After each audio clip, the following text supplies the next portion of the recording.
A esta mesa de trabajo con ocasión del análisis del proyecto de ley 6920-2023 CR, y empiezo esta mesa haciéndoles llegar el especial saludo de la congresista Marta Moyano, quien está al tanto de esta mesa de trabajo. Ella, por motivo de la semana de representación, está fuera de la ciudad. Nos ha encargado llevar adelante esta reunión, la cual está siendo totalmente grabada por temas de transparencia y la cual será parte del expediente de análisis de este interesante proyecto de ley. Voy a empezar haciendo referencia a quienes estamos presentes en esta mesa de trabajo. Contamos con la presencia del doctor Alcides Chinchay Castillo, fiscal supremo especializado en delitos cometidos por funcionarios públicos. Al doctor José Luis Lecaros Cornejo, es presidente del Poder Judicial. Con el doctor Marcos Ibaceta Marino, es presidente de la Sala Corporativa de Casos de Terrorismo y especialista en materia penal. Con la doctora Irene Mercado Zavala, fiscal provincial especializada contra la criminalidad organizada. Estamos con el coronel PNP Richard Cifuentes Campos, del Ministerio del Interior, y con el doctor Rafael Ruiz Hidalgo, asesor de la presidencia de la Corte Suprema, y por parte de la Comisión de Constitución y Reglamento, quien les habla, Leni Palma Encalada, secretaria técnica de la Comisión de Constitución, y la doctora Judith Córdoba Alba, que es la asesora ponente en este proyecto de ley. A todos, muy bienvenidos y gracias por la convocatoria, que tiene por objetivo recibir la opinión especializada de todos cuantos están involucrados y tienen la experiencia, en este caso en particular del doctor Lecaros, del doctor Ibaceta, quienes son testigos presenciales de cómo ha funcionado este mecanismo en el pasado, y es la experiencia justamente la que nos va a poder señalar o dar las luces de cómo podría operar si así sucediese, o cómo poder encauzar esta iniciativa presentada por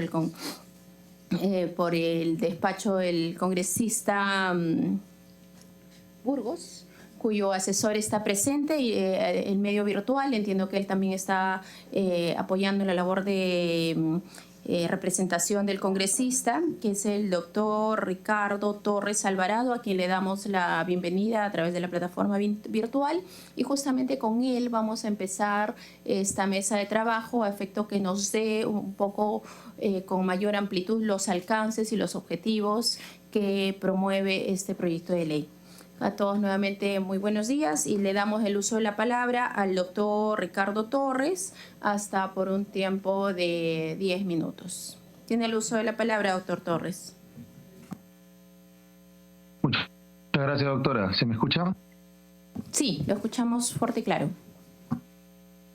Perfecto. Bien, buenos días con todos. Es un placer estar en esta mesa de trabajo con diversas personalidades relacionadas con la Administración de Justicia. Y para ser breve, quisiera pues pasar a hacer un resumen de este proyecto de ley que ha sido presentado por el congresista Juan Burgos Oliveros. Bueno, el proyecto de ley signado con el número 6920/2023 CR propone la siguiente fórmula legal.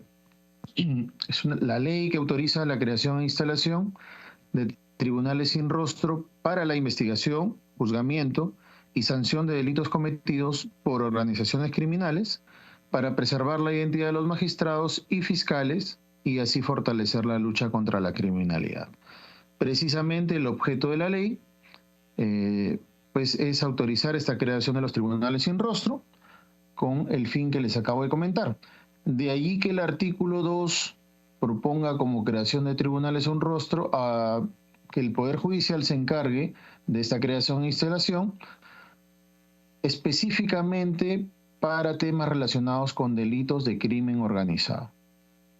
Así pues, el artículo 3 de esta fórmula legal propone la modificación de la ley 30077, que es la ley que tiene por objeto fijar reglas y procedimientos relativos a la investigación, juzgamiento y sanción de delitos cometidos por organizaciones criminales, incorporando el artículo 6A, que tendría el tenor siguiente: la identidad de los magistrados y fiscales que intervienen en la investigación, juzgamiento y sanción de imputados por delitos de crimen organizado es secreta y se preserva de acuerdo al procedimiento establecido por el Poder Judicial.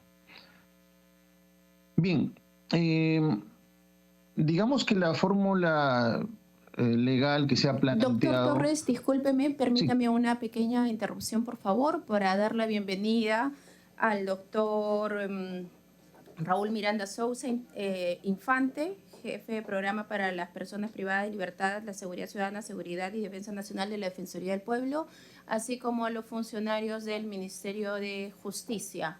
Contamos con la presencia de la doctora Fiorola Tai Calla, especialista legal de la Dirección General de Derechos Humanos, Hugo Torres Armas, especialista legal de la Dirección General de Derechos Humanos, Linda Fernández Olivas, especialista legal de la Dirección General de Asuntos Criminológicos, y Joner Quispe Romaní, especialista legal de la Dirección General también de Asuntos Criminalísticos. Bienvenidos, y estamos empezando con la presentación del asesor, el congresista Burgos Oliveros, respecto al proyecto de ley. Continúe usted, doctor Torres. Gracias, muy amable. Hacía mención que esta fórmula legal, este proyecto, está fundamentado en ciertos ejes. Bueno, el primer eje, digamos, que es la base, está relacionado con la inseguridad ciudadana que se ha generado por el crimen organizado, ¿no? El crimen organizado es un problema cada vez más preocupante en nuestro país, y precisamente esa inseguridad ciudadana, que es una percepción de estos riesgos y amenazas que produce el crimen organizado, han generado pues un impacto significativo en la calidad de vida de las personas. Y en ese sentido se está afectando pues, digamos, la sensación de seguridad y bienestar que existe. De ahí que quisiera traer a colación algunos datos. Por ejemplo, el Barómetro de las Américas del Proyecto Opinión Pública de América Latina ha indicado en uno de sus informes que el Perú ocupa el 6º lugar de los países con mayor percepción de inseguridad. Estamos hablando de un 46.7%. De igual modo, si verificamos el índice global del crimen organizado, Perú, en relación a su índice de criminalidad, se sitúa 10º en América Latina y 32º a nivel mundial. En esas circunstancias, pues, el congresista Burgos ha creído conveniente presentar este proyecto en atención que este primer eje, que sería la inseguridad ciudadana, que está relacionado con el crimen organizado, se encuentra ganando terreno en nuestro país, y prácticamente el Estado peruano ha respondido, si bien ha respondido con la implementación de algunas políticas, como por ejemplo los megaoperativos o los estados de emergencia para desarticular estas organizaciones, hemos visto pues que en la práctica no han sido eficaces.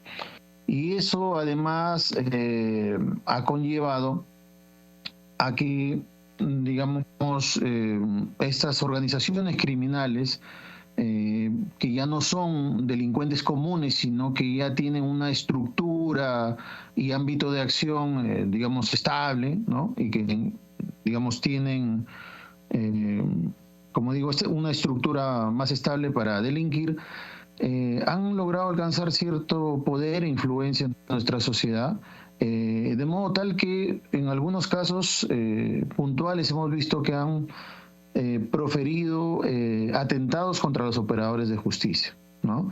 De manera pública, y a veces en audiencias, o en muchos otros casos de manera privada o sutil, que se suele comentar en los pasillos, por ejemplo, del Poder Judicial o del Ministerio Público. Existen amenazas contra la integridad de la vida de los magistrados y la de sus familias, a tal punto pues que repercute en la imparcialidad y en la posibilidad de que las víctimas logren alcanzar justicia. De ahí que el presente proyecto pretenda pues surgir como una alternativa para evitar pues que estos magistrados y estos fiscales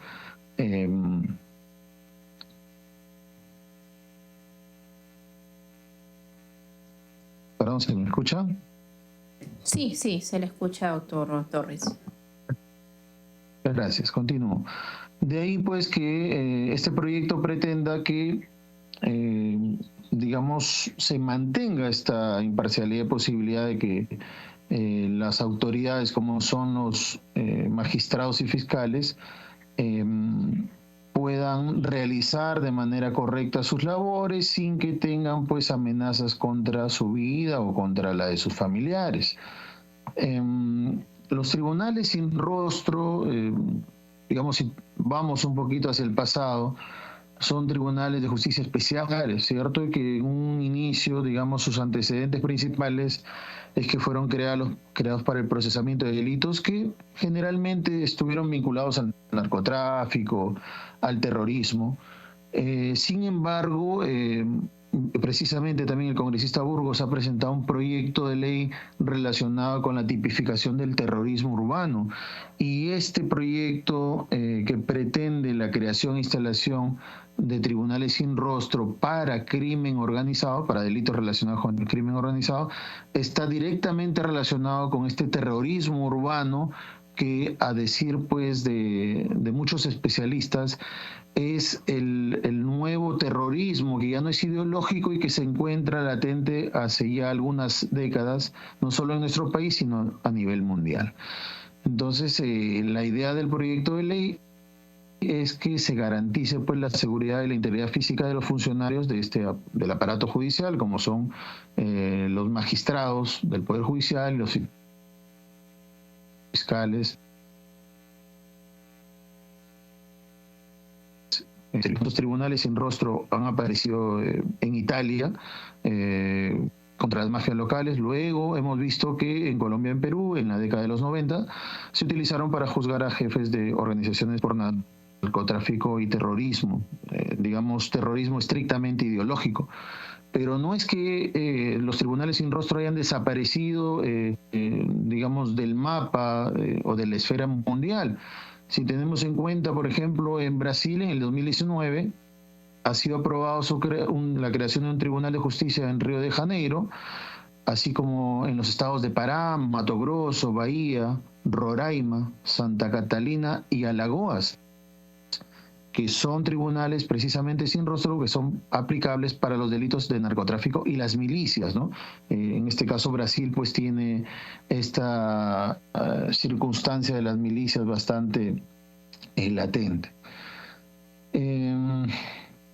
Y bueno, un último aspecto que quisiera resaltar del proyecto es que hay que tener en cuenta la importancia y la percepción de la sociedad respecto al tema, ¿no?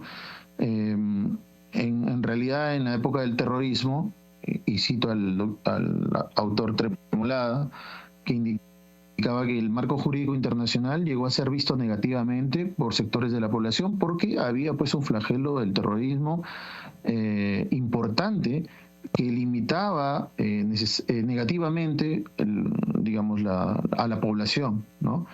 Y si bien es cierto, en su momento los tribunales sin rostro y todos aquellos procesos posteriormente fueron declarados nulos, digamos que sirvió como un marco jurídico legal importante que permitió reducir estos índices de criminalidad relacionados estrictamente con el terrorismo ideológico. Bien, ese es el resumen que quería hacer de este proyecto de ley y precisamente pues que a nivel de análisis costo-beneficio, la idea es que permita que los magistrados del Poder Judicial cuenten con mayor seguridad para que ejerzan su rol de director del proceso, ¿no? Y que las diligencias resulten útiles y pertinentes para esclarecer estos delitos de criminalidad. Muchas gracias. Gracias a usted, doctor Torres, con esta presentación de los alcances de que procura el proyecto de ley. Vamos a dar inicio a recibir las opiniones y experiencias de cada uno de los presentes y considero adecuado, antes de entrar en este análisis a la luz de este proyecto de ley, contar con la participación y la intervención primero del doctor Lecaros y el doctor Ibaceta, que tenemos el privilegio que ellos han sido actores presenciales de la aplicación de estos tribunales en los años 90, que nos puedan contar su experiencia. Sabemos que fueron contextos diferentes y cómo perciben la presentación de este proyecto a la luz de un nuevo contexto histórico y de los cambios que también se han dado en la criminalidad organizada que atenta a nuestro país. Bueno, doctor Lecaros, tiene el uso de la palabra, por favor. Gracias, señorita. Buenos días a todos. Pues no sé si saben, mi nombre es José Luis Lecaros, he sido presidente del Poder Judicial, juez supremo durante 20 años, juez superior 14 años y fiscal provincial 6. De modo que en la época del terrorismo, yo fui primero fiscal provincial y tuve a mi cargo procesos importantes en Arequipa, entre ellos recuerdo el de una señorita alemana llamada Renata Hertz, que era la conviviente o la pareja del segundo al mando de Sendero Luminoso en ese momento, no recuerdo el nombre. Y obviamente hubo amenazas. Yo era el fiscal, hubo amenazas. ¿Y qué se hizo? Se me puso un policía para que me acompañe a donde iba, ¿no? Y con eso fue suficiente. Luego, cuando fui juez superior, en el año 92, a comienzos de mayo del año 92, se dio pues el famoso decreto ley que creó los tribunales sin rostro para el juzgamiento de terroristas. Y a los pocos días, a los 15 días, el 29 de mayo del año 92, en Arequipa se dio la primera sentencia de jueces sin rostro, ¿no? Yo presidía la sala sin rostro, ¿no? Y entonces pues tengo bastante experiencia con esto. Y mi experiencia me dice, además de las críticas desde el punto jurídico que después mencionaré, que esto no funciona, es inviable, porque no hay forma de ocultar la identidad de los magistrados. Les pongo el ejemplo de Arequipa. El camino al penal de Socabaya es uno solo, es una sola carretera, donde no hay casas, ¿no? Hay una gran parte del camino que no hay casas, es una carretera, pues, digamos, ya en el radio, fuera del radio urbano de Arequipa. Y nos trasladaban a los jueces sin rostro en una camioneta que no tenía ni siquiera las lunas polarizadas, porque el Bacorte de Arequipa no tenía un centavo para comprar otro carro adecuado ni polarizar las lunas siquiera. De modo que bastaba que una persona se parase pues a media cuadra del penal o en la carretera, vea pasar el carro del Poder Judicial que era conocido y miraba quiénes eran los jueces que estaban yendo a juzgar. De tal modo que cuando después de las audiencias estaba por la corte, se me acercaban los abogados que habían defendido a hablarme del asunto porque sabían perfectamente que yo era uno de los jueces sin rostro que habían estado en la audiencia. De modo que, como repito, es muy difícil crear estos tribunales sin rostro y ocultar la identidad. Peor aún en otros distritos judiciales en que solo hay una sala, ¿no? Entonces, ¿cómo puede hacer ver juzgamientos sin rostro si solo hay una sala, ¿no? O algún otro distrito que solo hay un juez de investigación preparatoria. Entonces, como digo, para mí es inviable. Ahora, desde el punto de vista jurídico, tenemos lo siguiente, ¿no?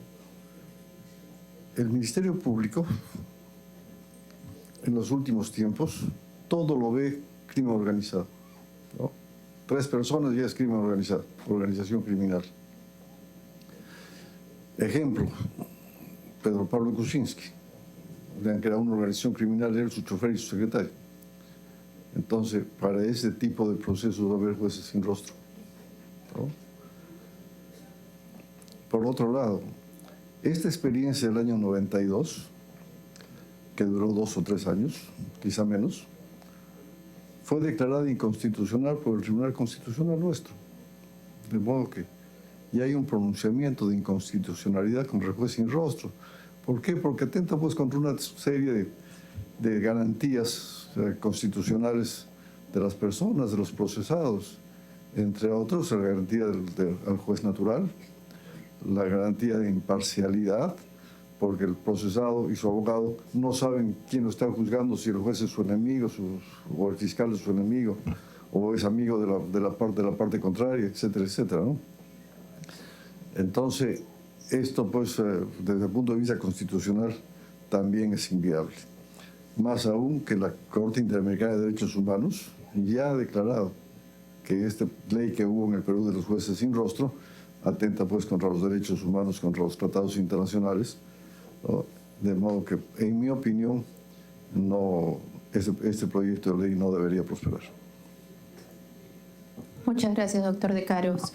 Damos pase ahora a la intervención del doctor Marcos Ibaceta. Muchas gracias. Y por la invitación también. Quiero ir directamente al asunto. En mi opinión, tal como está planteado el proyecto, es inviable. Por las razones que ha mencionado el doctor De Caros, pero quiero agregar algunas más. En el control social, nosotros tenemos 3 niveles: el control previo, el control concurrente y el control posterior. Los jueces ejercen el control posterior cuando se ha producido el hecho y ha sido detenido. Y para este control posterior tiene miedo, según el proyecto, y hay que cubrirle el rostro. Esta medida tan inconexa no nos sirve para nada, porque en los procesos de control previo, concurrente y posterior tenemos sujetos, tenemos procedimientos, tenemos reglas, tenemos principios en cada etapa.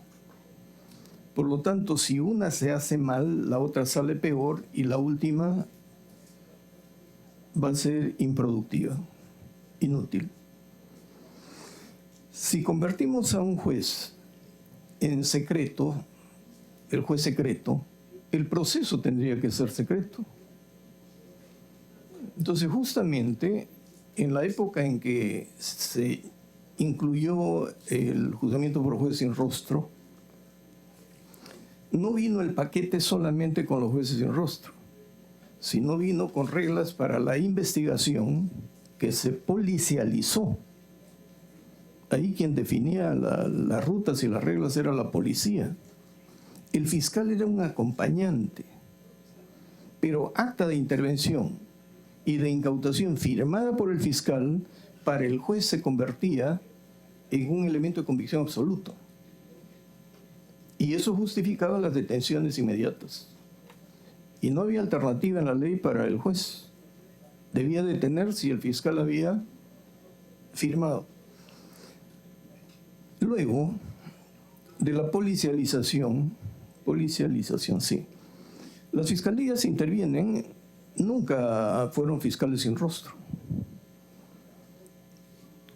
Y el crimen organizado tiene un sistema perverso, porque cuando se judicializa, no es el miedo del juez que prevalece, sino el miedo de los órganos de prueba. Entonces, y de los investigadores. ¿Cómo se protegía? La defensa del detenido no tenía acceso al investigador. Por eso el investigador también iba detrás de un biombo a ratificarse en su investigación. Pero aún así no había garantía de que pasara desapercibido. Los testigos eran ubicados en sus casas. De modo que si uno llamaba a un testigo nunca asistía, y si asistía no recordaba nada. Por lo tanto, era evidente que una condena se veía entorpecida por más juez sin rostro que existiese. Ahora, en la forma como se ha propuesto que el Poder Judicial se encargue, eso es pues tirar una piedra al aire. Porque si no le creamos un marco normativo para los 3 niveles de controles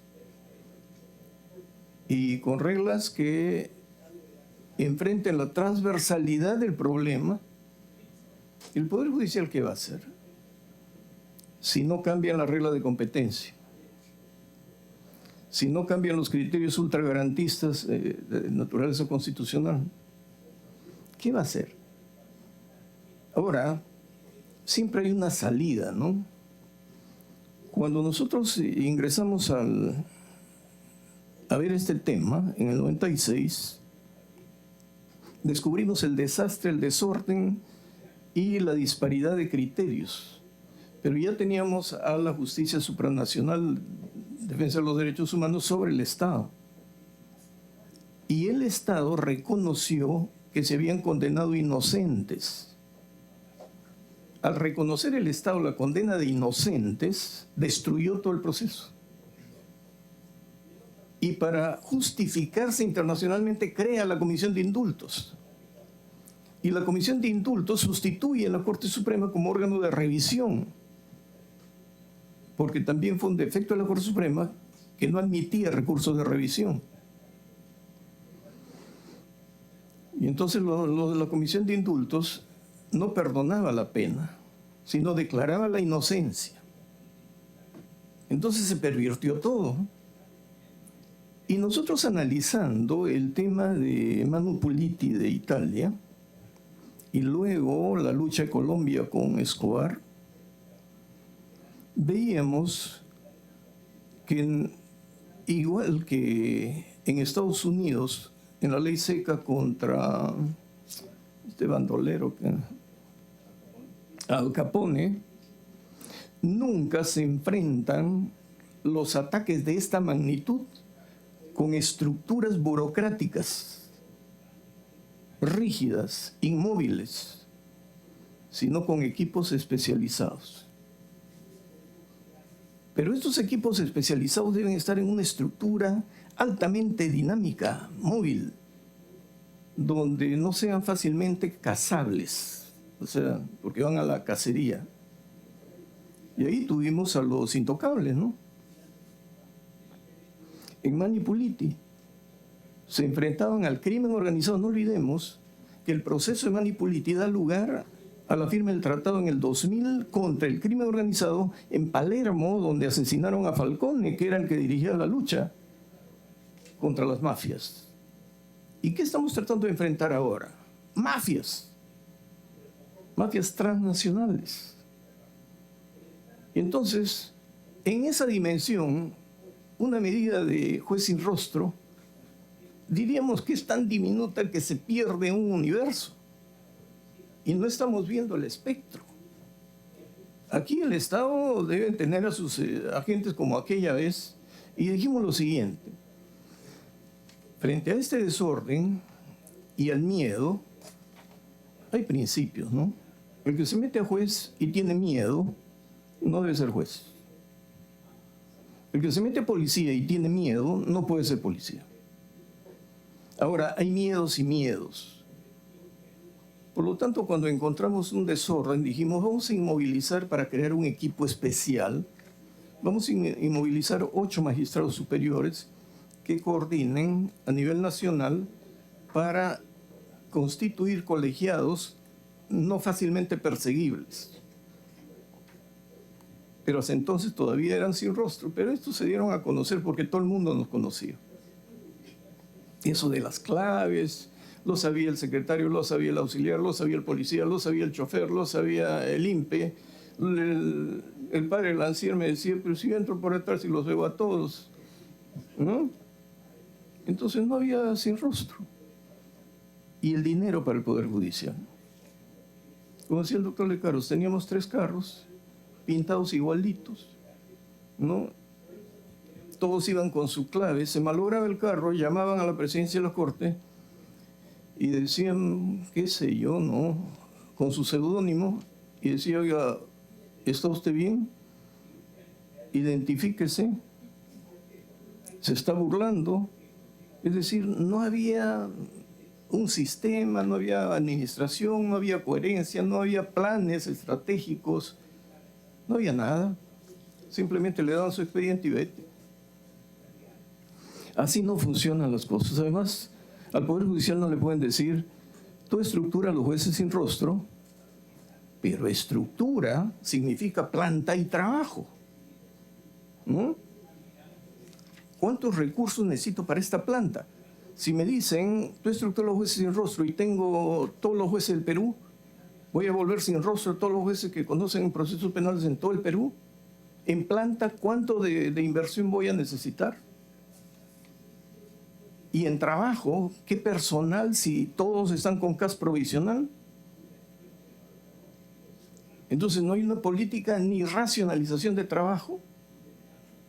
En un nivel de ingobernabilidad que estamos, porque no tenemos institucionalidad debido a este desastre, en gestión y administración, meter una figura así es desquiciar un sistema.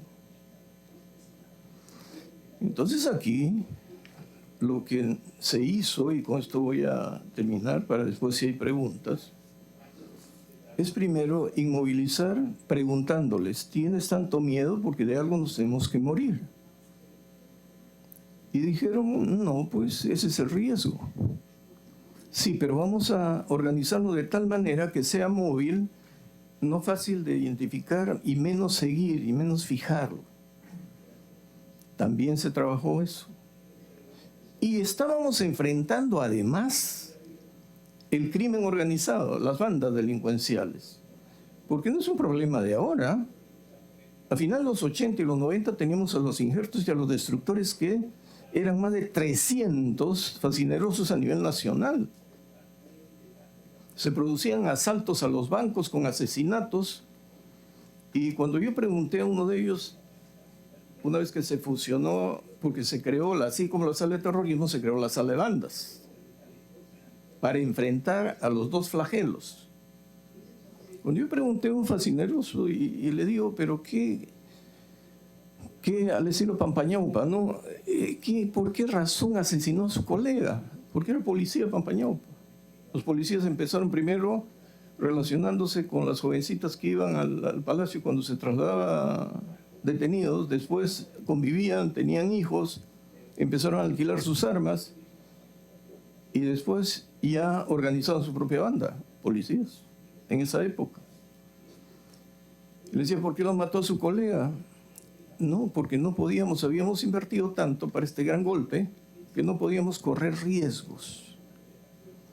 Además, usted sabe, y aquí viene la explicación de lo que estoy diciendo.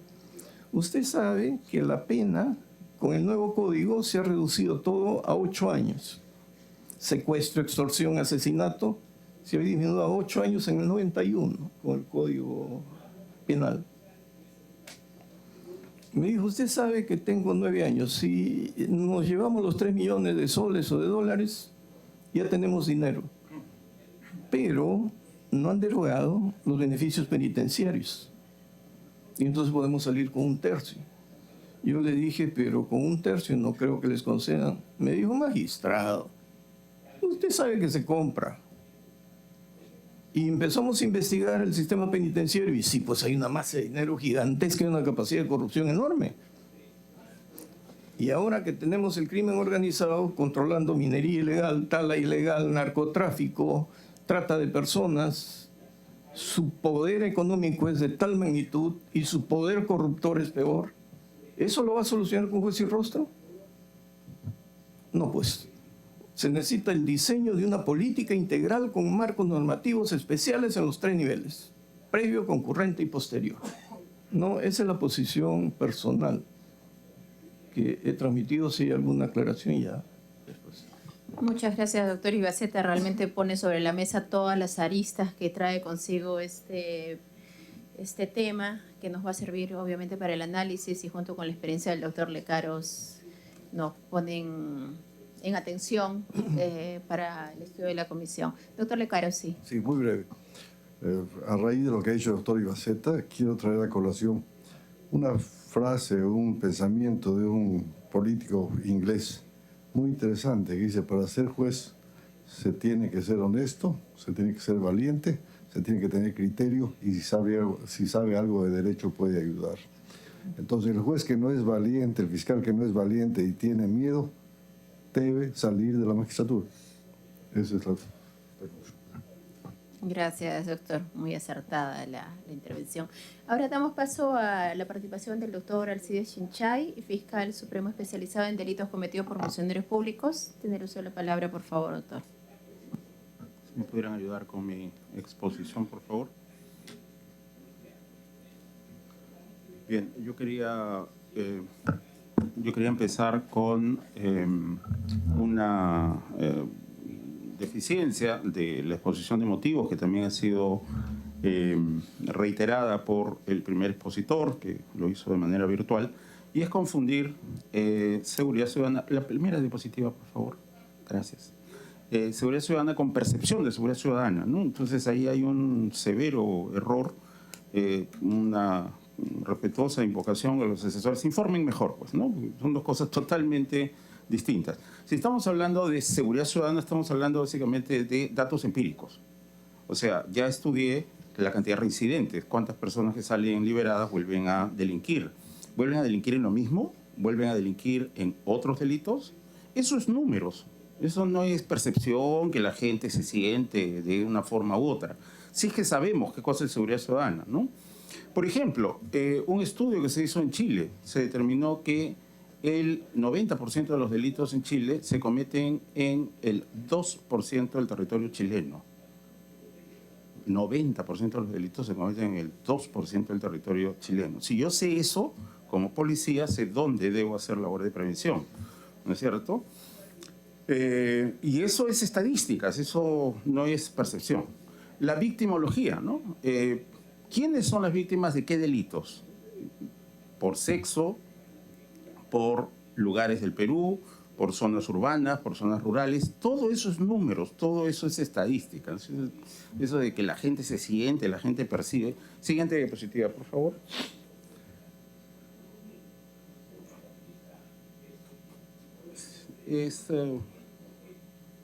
Ya, perfecto. Solamente hay que avanzar página, ¿no? No, pero no ahora, pues. Sí. Avanzar página, creo que con el teclado es mucho más eficiente. Avanzar página, retroceder página. Tan simple como eso. Ya, muy bien. La anterior, gracias. Percepción de seguridad ciudadana es lo que se ha expuesto en la exposición de motivos y en la primera exposición. O sea, la gente se siente indefensa, la gente se siente vulnerable, la gente siente que los delitos son más abundantes. Eso es otra cosa. Por supuesto que eso también merece políticas públicas, ¿no es cierto? Eso es un tema importante. Si la seguridad ciudadana está siendo afectada, y estoy hablando de la seguridad ciudadana, no lo que la gente siente, percibe, etcétera, sino la percepción. Si eso crece desmedidamente y no va a la par del incremento real de delitos, eso es un problema de Estado. Obviamente no podemos decir, no, bueno, que la gente piense lo que quiera o sienta lo que quiera. Lo importante es que no haya más delitos o no esté aumentando la cantidad de delitos. No, es un tema, pero es un problema distinto. Veo que la exposición de motivos mezcla las dos cosas, ¿no es cierto? O sea, sí hay un problema de seguridad ciudadana. ¿Y dónde está el problema de seguridad ciudadana? No, es que la percepción de las personas, según tal estudio, dice que la gente en el Perú se siente más insegura. O sea, bueno, hay que informarse previamente. Hay otro problema, es si la ola delictiva, que supuestamente está creciendo, pero no veo en la exposición de motivos estadísticas, no veo absolutamente ninguna estadística al respecto. Si eso tiene que ver con el tema de los jueces sin rostro, y la respuesta a la luz de lo que los magistrados que me han precedido en el uso de la palabra han señalado, la respuesta es categórica. No tiene nada que ver. ¿Por qué? Porque seguridad ciudadana es evitar que se cometan delitos. Entonces, si una persona ha sido asesinada y ha tenido que ver sus propios intestinos en el piso antes de fallecer por un robo, créanme que a su cadáver le interesa muy poco que policías, jueces y fiscales le digan, pero no te preocupes, cadáver. La persona que te ha hecho eso va a pagar con cadena perpetua. ¿A eso llamamos seguridad ciudadana? O sea, ¿realmente nos estamos dando cuenta a qué nos estamos refiriendo? Lo que le interesa a la población es que podamos hacer absolutamente nuestras tareas de manera normal, sin que seamos asaltados, secuestrados, asesinados o cosas por el estilo. Por ejemplo, que si hay trabajadores de este Congreso que tienen que quedarse en algún momento hasta las 2 de la mañana laborando, puedan ir a cualquier lugar de esta hermosa ciudad, Villa María del Triunfo, Villa El Salvador, San Juan del Lurigancho, a la 1 de la mañana tranquilamente, sin que los asalten, sin que una combi con falsos transportistas los secuestren y los hagan pasar por cajeros automáticos para quitarles todo su dinero. Eso es seguridad ciudadana. Yo sé que puedo salir a hacer todas mis actividades y no me va a pasar nada. ¿Quién es el garante constitucional de que no me pase nada? La Policía Nacional, 166 de la Constitución. La policía previene la delincuencia. ¿Qué significa que la policía previene la delincuencia? Que se evite que se cometan delitos. No esperar que uno esté muerto y decir, pero te juro que lo voy a castigar bien. ¿Eso es seguridad? Eso es definitivamente un mal entendimiento de qué cosa significa seguridad ciudadana. Es decir, seguridad ciudadana es castigar eficientemente, rápidamente a los que ya hicieron daño, a los que ya violaron, a los que ya asesinaron. Eso, bueno, definitivamente no tiene ninguna consistencia. Siguiente diapositiva, por favor. Recordemos también que la cárcel no tiene efectos de seguridad ciudadana. Eso está en los tratados internacionales, Pacto Internacional de Derechos Civiles y Políticos, Convención Americana de Derechos Humanos y nuestra Constitución. La cárcel se da por fines es decir, la cárcel, según los tratados y según la Constitución, no tienen fines de muerto el perro, se acabó la rabia. O sea, el señor hizo un acto delincuencial muy violento, lo encierro y ya no va a hacer daño, ¿no es cierto? Sobre esto quisiera traer a colación una analogía con la economía. En la teoría económica se habla del tema de la torta. Personas, digamos, que se ponen un poco más a la izquierda del espectro político, hablan de la economía como una torta. Entonces, claro, si la torta es una cosa limitada, cuanto más tiene uno, menos tiene el otro, ¿no es cierto? Y por lo tanto, ahí se habla de repartir equitativamente la riqueza de la nación. Las personas que se ponen al otro lado del espectro político dicen, no, es que la economía no es una torta. O sea, no se trata de quitarle al que tiene más para que el que tiene menos pueda tener un poco más, ¿no? El otro sector político dicen, no, de lo que se trata es de producir más. O sea, si hay personas con escasos recursos, es porque no estamos produciendo más. Entonces, la solución no es quitarle al que tiene. La solución es hacer crecer la economía para que el que tiene poco pueda ganar más. Algo análogo aquí. Se cree lógicas de torta de cuantos más presos metamos a la cárcel, más seguridad ciudadana va a haber. Eso habla de una lógica de torta. O sea, el número de delincuentes en la sociedad es un número cerrado. O sea, solo hay, por decir algo, 5.000 delincuentes en el Perú. Ya, si solo hay 5.000, bueno, si tengo pues a 3.000 presos, entonces voy a estar más seguro que si tuviera solo a 500 presos, ¿no? Entonces, claro, se da más seguridad cuanto más personas estén encarceladas. Se parte de esa idea ingenua. El número de delincuentes es un número cerrado. El doctor Ibaceta hablaba de control social previo, ¿no? Anterior. Ese habla de evitar que se generen delincuentes. Entonces, ahí hay una política de Estado que ya tiene que ver fuera del marco de los agentes de la justicia, ¿no? Policía, Ministerio de Justicia, INPE, Ministerio Público. Ya eso tiene que ver con Ministerio de Salud, Ministerio de Educación, el MIDIS, etcétera. Y se trata de evitar que en la sociedad surjan delincuentes. Pero si las condiciones sociales están dadas para que siga habiendo delincuentes, ¿qué logramos? Que el año pasado metimos a 2.000 personas presas, este año a 3.000 personas presas, el próximo año a 4.000 personas presas. No, siempre seguirá habiendo delincuencia, porque el número de delincuentes no es un número cerrado. Entonces, no confundamos, es el control previo el que tiene que hacerse, evitar que lleguen a haber delincuentes. Ahora, si alguien ya tomó la decisión de ser delincuente, lo que el doctor Ibaceta llama el control concurrente, patrullaje. Yo tengo que estar ahí donde está el ciudadano haciendo, yo policía tengo que estar ahí donde está el ciudadano haciendo sus actividades, vigilando que no lo dañen. Y hay un fracaso de la policía si es que se produce el asalto, el asesinato o el robo. Ahí ha fracasado la policía en su labor del 166, no ha podido prevenir el delito. Y entonces ahí viene ya el control posterior, que dice el doctor Ibaceta. Ahí, control de daños. Ahí ya entra el Ministerio Público, el Poder Judicial, el proceso penal, etcétera, etcétera. Pero eso ya no es dar seguridad ciudadana, pues ya se hizo el daño, ¿no es cierto? Los señores magistrados que me han precedido, y probablemente más de algún jurista que esté aquí presente, recordará a Günther Jacobs y su negación de la teoría de que el derecho penal proteja bienes jurídicos. La pregunta es elemental de Günther Jacobs. ¿Cómo que el derecho penal protege la vida si el derecho penal tiene que esperar que la vida ya esté cegada para recién entrar a tallar? O sea, solo cuando el asesinato ya se hizo, ahí entra el Ministerio Público, el fiscal de turno, medicina legal, ¿no es cierto?, etcétera, etcétera. Entonces, obviamente, la seguridad ciudadana no puede ser identificada con el sistema penal. Siguiente, por favor. Y se parte de una anécdota, ¿no? O sea, uno esperaría la exposición de motivos. Primero habría que medir qué cosa es una mala resolución judicial. Partiríamos de una hipótesis. Hay malas resoluciones judiciales. Por ejemplo, conceder comparecencias, hacer variaciones de prisión preventiva a comparecencias.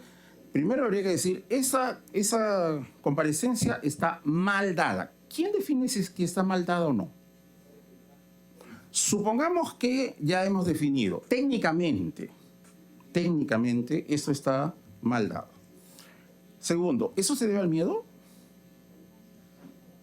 ¿Qué dato estadístico me permite decir, eso se debe al miedo de los magistrados? Los magistrados están resolviendo mal porque tienen miedo. ¿Nos ha ofrecido la exposición de motivos alguna fundamentación sobre eso? Ninguna. Y nos cuenta una anécdota. Todos sabíamos que el día tal hubo un incidente en el cual un procesado amenazó a un juez. ¿Una anécdota es una base seria para un proyecto de ley? Creo que eso, bueno, la respuesta sale por su propio peso. Siguiente, por favor. Entonces, puede haber situaciones de populismo en decir los jueces están resolviendo mal. ¿Y en qué puede radicar eso? Por ejemplo, el último ministro del Interior que estuvo el gobierno 2011-2016. El último ministro del Interior salió a decir una cosa preocupante. Nos preocupa que el 93% de las personas detenidas por la policía fueron liberados por fiscales o por jueces, perdón. Y todavía tuvo la inverecundia de quejarse de eso. En un país civilizado, un ministro del Interior presenta su renuncia, porque si el 93% de las personas detenidas por la policía son liberadas por fiscales y por jueces, eso solo significa una cosa, que la policía está haciendo mal su trabajo. No significa que los fiscales y los jueces están haciendo mal su trabajo. No, eso significa que la policía está haciendo mal su trabajo. Es el magistrado el que evalúa el trabajo de la policía. La policía en un país civilizado no puede osar criticar la labor de jueces y fiscales, porque constitucionalmente es el magistrado el que evalúa el trabajo policial. Ejemplo, se entra a una vivienda donde habita una gran cantidad de personas. Entonces se tiene en la parte externa de la vivienda a todas las personas en el piso amarrocadas. Y luego nos hacen un atadito, un amontonamiento de armas, de granadas de guerra, de caserinas, y se pretende que todas estas personas sean imputadas de la posesión de todos esos elementos. Y se dice, ahí está, la prueba clarísima. ¿Por qué hago una liberación de esas personas? Bueno, si uno es técnico, uno sabe que yo no puedo hacer pues imputaciones en masa, en bloque, ¿no es cierto? Todos ellos son responsables de todas estas armas. Así no trabaja el sistema. La responsabilidad penal es individual. Entonces, por ejemplo, decir ahí hay una mala decisión del magistrado, bueno, significa que el que afirma eso no sabe derecho penal y no sabe la lógica del derecho penal.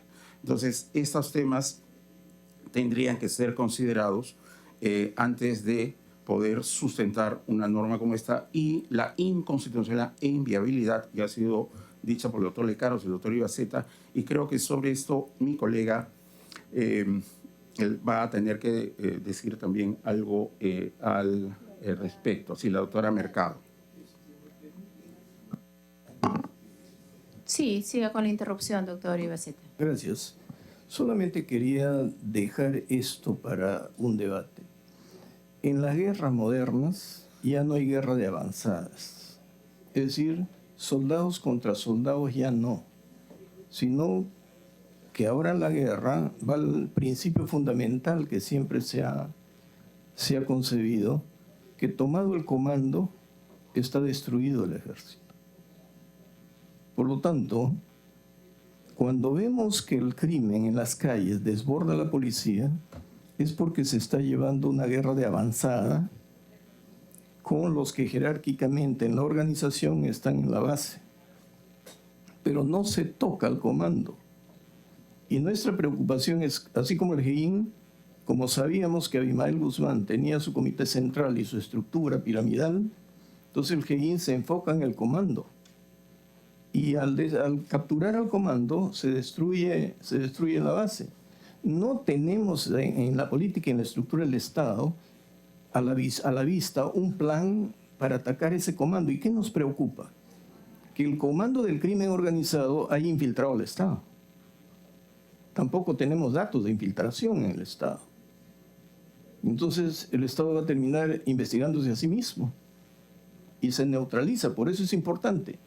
En la definición de políticas contra el crimen organizado, dígame qué tipo de combate está llevando adelante. ¿Va sobre el comando o va sobre las avanzadas? Si va sobre las avanzadas, esto va a perdurar eternamente si no se captura el comando.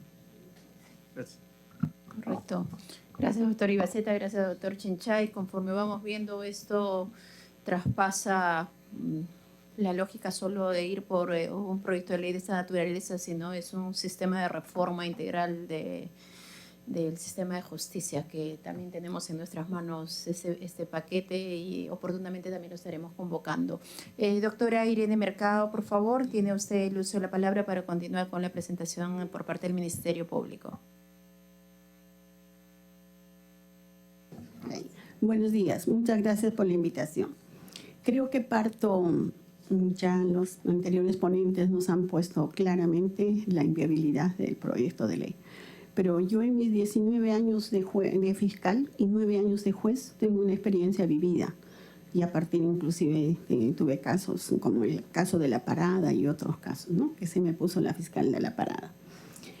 Quiero partir indicando de que todos conocemos lo que es Operación Victoria. En una experiencia mía, yo a los 15 años de ser fiscal común, pagando una plaza de crimen organizado, y tengo la necesidad de capacitarme y llego a Colombia a hacer mi capacitación. El expositor me pregunta y me dice: doctora, ¿usted es fiscal de Perú? Sí. ¿Usted es fiscal de crimen organizado? Sí, he ganado una plaza, por eso es mi capacitación. ¿Y usted vio Operación Victoria? Por supuesto que sí, pero ¿qué le parece Operación Victoria? Nosotros los colombianos tenemos la documental de Operación Victoria como algo que definitivamente los peruanos pudieron hacerlo bien. ¿Y qué opina usted, doctora? Sí, le digo, yo opino lo mismo que usted. Siendo peruana, tengo la gran satisfacción de ser fiscal y hacer un trabajo conjunto con la policía. Entonces, ¿los jueces sin rostro y los fiscales sin rostro son necesarios? A mi parecer, no. ¿Y por qué, doctora? Porque Operación Victoria nos hace un análisis de que definitivamente se detenían, como acá estará el doctor Ibaceta y el doctor que me antecedieron, que se detenía a los delincuentes, pero el juez y el fiscal tenían miedo y los soltaba porque los iban a matar. Entonces, lo que se hace es ponerles un juez sin rostro y un fiscal sin rostro para que no tengan miedo, para que sean valientes. De modo de que no los van a soltar, les van a dar prisión preventiva. Los detenían y les daban la prisión, los fiscales, y ni el fiscal ni el juez daba la prisión preventiva. Los policías y los fiscales se sentaron y analizaron con el grupo GEIN y empezaron a decir: ¿y por qué? Si ahora no tiene rostro, ¿por qué tiene miedo el fiscal? ¿Por qué tiene miedo el juez? ¿Y por qué lo soltó? El análisis en concreto era de que no se detiene al detenido o al terrorista o al narcotraficante para investigar. Primero se investiga y luego se detiene. Eso es lo que nosotros hemos aprendido en este trabajo. Primero se investiga y luego se detiene. Si yo tengo investigado con anticipación, tengo elementos de convicción, tengo mi teoría del caso, tengo definitivamente mi hipótesis de trabajo, y eso lo hacemos. Entonces, yo no considero que ponerle a un juez o a un fiscal, como decía el doctor Lecario, ¿acaso tiene miedo de ser fiscal? Por supuesto, los que hemos venido a hacer este trabajo, no es que no tengamos miedo, tenemos convicción de lo que hacemos. Yo digo, tengo 31 años de juez, de abogado, porque a los 21 años tuve el honor de ser abogado. Soy de una universidad nacional, San Antonio Abad del Cusco. Obviamente que en mi trayectoria he tenido que fortalecer mi ser fiscal de crimen. Obviamente es una cosa que el miedo es innato. Todos tenemos miedo. Alguien podría decir que no tengo miedo, sería pues un loco. Entonces, evidentemente, nosotros los fiscales no consideramos eso. Lo que no consideramos es que el Estado no puede renunciar en ningún momento a sus deberes que tiene constitucionales de forma tan simplista con sacar una ley del juez un rostro cuando el Estado tiene la obligación de legitimarse. ¿Frente a quién? Frente a la delincuencia. Y ese trabajo lo vamos a hacer nosotros, por supuesto, porque nosotros lo que no queremos es que se salga ni la policía ni la población haga que nosotros seamos dos personas que estemos tirando la cuerda entre la policía y la fiscalía. El fiscal, nosotros somos el arquitecto de la investigación. ¿Por qué digo que somos el arquitecto? Porque yo hago la maqueta. Yo tengo que decirle al policía dónde va a ser la cocina, dónde va a ser el jardín, dónde va a ser la cochera. ¿Por qué? Porque él es el ingeniero civil, él va a construir la maqueta que yo le doy. El motor de la investigación es el policía. ¿Para qué? Para que me compre esa casa aquí en el juez. Así pensamos nosotros cuando trabajamos con los policías. Si un policía, si su trabajo es pésimo, se va a caer, no resiste. El juez no puede inventar nada. El juez es el que va a comprar la casa y al juez le gusta, no es que le gusta, tiene que estar la cochera en su sitio, no puede estar la cocina al lado del comedor donde tenga que haber olores, algo así. Entonces nosotros tenemos que entender que nos sentamos. Entonces, no hay un trabajo. La policía y la fiscalía en ese tiempo considero que nosotros hemos aprendido. Nadie es jefe de nadie. Tenemos roles distintos. Yo no juego a ser policía ni el policía juega a ser fiscal. Obviamente, tenemos roles distintos. Entonces, como decía el doctor Alcine Sinyak, la inseguridad ciudadana no se va a solucionar por poner un juez sin rostro ni un fiscal sin rostro. La seguridad ciudadana termina, por lo que hemos dicho, hacer una cosa transversal, preocuparnos principalmente también por el aspecto presupuestal de las instituciones. Hoy nosotros, el Ministerio Público, estamos pasando un momento muy difícil porque tenemos el personal contratado por servicios de honorarios profesionales, donde sinceramente tenemos preocupación porque queremos tener personal que esté contratado por caso o por 728 que nos dé garantía, porque llevamos investigaciones muy delicadas y eso hace de que tengamos que tener gente demasiado confiable. Para eso tenemos que pagar bien. Entonces, ¿qué significa? También presupuesto para las instituciones, igual que la policía, igual que la fiscalía necesita su presupuesto para tener más fiscales, para tener más equipo de asistentes. Y todo eso significa hacer un trabajo en conjunto. No considero, igual que los demás ponentes, de que poner el juez en rostro sea la solución, porque ya nos ha dicho la Comisión Interamericana de Derechos Humanos, el Tribunal Constitucional en diferentes sentencias, que va a ser inconstitucional, porque el ciudadano quiere saber quién es su fiscal que lo investiga, quién es un juez que lo investiga, es competente, no es competente. Eso no se puede de ninguna manera solucionar con un juez sin rostro. Obviamente, lo que nosotros tenemos que entender es que la inseguridad ciudadana, como decía el doctor, no se tiene que confundir por lo que la percepción que haga la ciudadanía. La ciudadanía está molesta, lógico. Nosotros estamos preocupados porque lo que queremos definitivamente nosotros, ¿qué cosas es?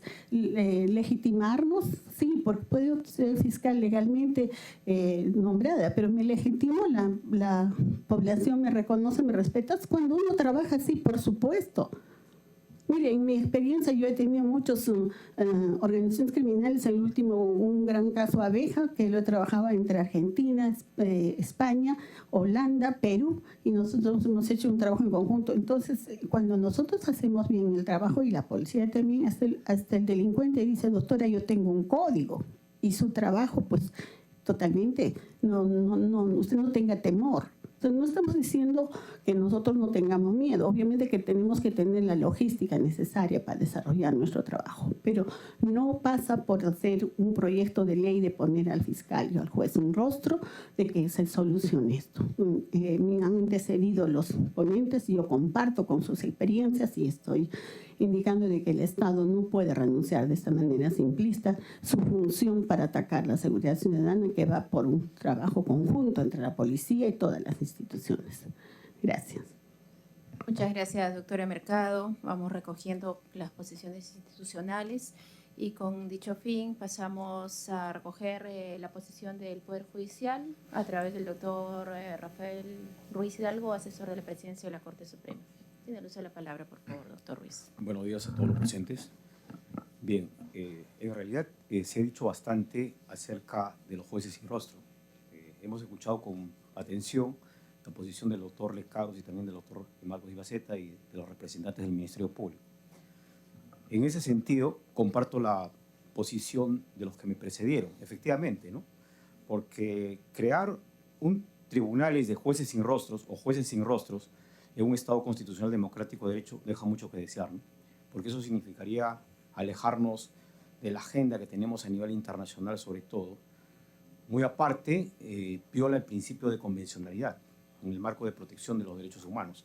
Y sobre esto ya se ha dicho mucho, incluso los doctores ya lo afirmaron, incluso acerca de la inconstitucionalidad que planteó el Tribunal Constitucional sobre un caso bastante sonado. Incluso también hubieron casos de Castillo Petrucci, si no más recuerdo, respecto también a la vulneración de los derechos humanos que llegó hasta la Corte Interamericana de Derechos Humanos, ¿no? Efectivamente, que cuestionó acerca del proceso que se llevó a cabo de los jueces sin rostro, ¿no? Incluso hubo un caso, de repente, si los doctores de repente lo recuerdan, donde jueces en una terna, cuando estaba en el momento ya para dictar sentencia, en ese momento hubo un intercambio de una persona, de un tercero que le suplantó a un juez, ¿no? A un juez sin rostro, y no tenía nada que ver, no era juez, tampoco tenía conocimiento de derecho, efectivamente, ¿no? Entonces, cosas así que podrían ocurrir, y más aún cuando viola también algunos principios y garantías de la administración de justicia, efectivamente, porque el artículo 139 de la Constitución establece claramente, que todos lo conocemos los abogados, ¿no? Los principios de la garantía de administración de justicia, los principios de la función jurisdiccional determinados como el juez natural, el derecho a un juez natural, el debido proceso, ¿no? Efectivamente, que son garantías importantes, al igual que el principio de publicidad, ¿no? Y justamente hablaba el doctor Ibaceta que en todo caso tendría que ser un proceso de carácter reservado o secreto, ¿no? Si tenemos esos principios regulados en la Constitución, tendría que pasar por una reforma de la Constitución, ¿no? Y pasar por una reforma total si pensamos implantar esto. Pero solamente los jueces sin rostro funcionan en aquellos estados o países donde ha fallado prácticamente, ¿no? La seguridad y la coordinación que puedan realizar las diferentes instituciones, la Policía Nacional, el Ministerio Público y por ende el Poder Judicial, ¿no? Efectivamente. Entonces la posición del Poder Judicial es que esto es inviable y es inconstitucional a todas luces, ¿no? Ya lo han dicho ustedes y está de más decir. Gracias. Gracias, doctor Ruiz. Clarísima la posición del Poder Judicial. Damos paso ahora al representante del Ministerio Interior a través del coronel PNP, Richard Cifuentes Campos, para escuchar la posición del sector, por favor. Bien, buenos días. Tengo en primer lugar el saludo del comandante general Víctor Sanabria Angulo y el teniente general Óscar Arriola Delgado, jefe de Estado Mayor General. Al respecto sobre el tema que nos ha convocado para emitir opiniones, considero de que como ciudadano puedo decir que es viable para que los delincuentes vayan pronto a las cárceles y nuestros jueces y nuestros fiscales no tengan ningún temor. Pero como ciudadano, como policía, sé que tengo que respetar el marco o el Estado de Derecho, garantizar los derechos fundamentales de las personas. Y creo que ya ha sido regulado esto en cuanto que los jueces de rostro está prohibido por el tema del juez natural. Lo que sí considero es que aquí se tiene que revisar dos aristas. Un tema es el marco jurídico, que es como policía puede decir que es muy garantista, sobre todo aquel derecho que es el delincuente cuando es cogido en flagrancia, se acoge al derecho a guardar silencio y eso perjudica bastante la investigación, porque cuando uno agarra una papa caliente, el sujeto de todas maneras va a decir las cosas tal como han sucedido. Pero si viene un defensor de oficio y de frente le dice yo quiero declarar y el defensor de oficio le dice no, acógete al derecho de guardar silencio, creo que perjudica ahí la investigación. Otro de los temas importantes que me gustaría es que lo tomen en cuenta es que las medidas que se tomen tienen que ser medidas sostenibles en el tiempo, no medidas o paliativos de un determinado momento que después se caen por el peso de la ley o por el derecho. Entonces, considero de que como la policía, nosotros cuando ingresamos a la policía nos toman sobre todo un test psicológico, una entrevista psicológica y un bolígrafo. Considero que todo funcionario de servicio público, así sea cargo de confianza, tiene que ser sometido a las mismas herramientas para determinar si tiene o no tiene el perfil, porque hay muchas personas que no tienen el perfil.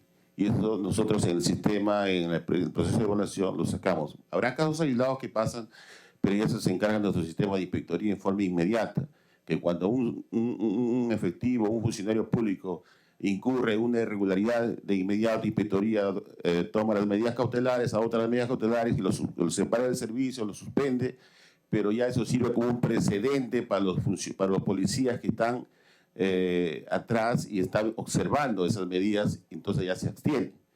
Entonces considero que debe darse esa medida para perfilar. Y en cuanto a la policía, que las investigaciones que realiza, si bien es cierto, la policía realiza investigaciones en flagrancia, pero también lo hace con participación del Ministerio Público, es un binomio. El Ministerio Público, que ya constitucionalmente se estableció de que es conduce desde su inicio la investigación. Entonces las coordinaciones son sinceras, son francas, son leales, son cordiales, porque los dos buscan el esclarecimiento del hecho delictivo, los dos trabajan para el Estado y debemos trabajar de esa manera, de una manera mancomunada, un solo objetivo. El fiscal es el que dirige la estrategia jurídica y el policía es el que está a cargo de la estrategia operativa, por el mismo trabajo, la misma cantidad de efectivos que tenemos, la misma sapiencia, y que nosotros realizamos el trabajo de campo, porque conocemos muchas veces el perfil de las personas, quién está mintiendo, quién no. Entonces, esas cosas deben tenerse siempre presente, de que el primer filtro es el Ministerio Público y la policía apoya ahí. No es que la policía haga malas investigaciones, porque lo realiza con el titular de la investigación policial, de la investigación. Entonces, yo sé que hay falencias a veces, pero eso se tiene que corregir.